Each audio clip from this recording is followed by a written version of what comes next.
we ran this workshop. So if you're interested in it, like, it was 1.5 hours, but you'd get to build it. Some of the things that happened there is, these are the tools, if you're ever interested, and this is new, it's called Prompty, you would have seen it in the keynote. And it's like, now if you want to go, how many of you have gone to a playground and used prompts to figure out how they work? Anybody? What if I could bring the playground into my IDE? That's what this does. I don't have to keep going, I just do everything inside my IDE. It's really awesome. Then there's this thing called FlexFlow. FlexFlow is where you don't actually have to worry about writing your code using Microsoft's frameworks. You just do whatever you want, bring it and just say, hey, here's my runtime, here's the entry point, go run it. And you run it. And this is also one of the new features that came out. Responsible AI, you've heard a lot about it. I'm going to leave you with one analogy. How many of you have heard of AI-assisted evaluation? Yes? Okay, can I tell you a story to make this load? You'll get it, right?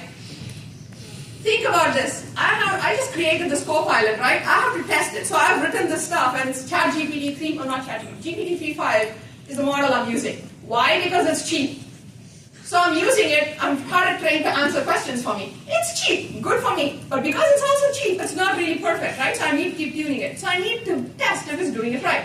The analogy I'm going to give you is, this is like a teacher who has been given one student. They ask one question, say, do you want to know the answer? Check it, yes, okay, I thought you will. Everyone with me? Okay, now I'm like, you answered my first question, but I have to ask 10 questions because there are 10 products. Go back to the kid and say, here are 10 questions. You know the kid answers, you're like, okay, good, you got it right. So far, so good. I'm still doing manual testing, yes? Now the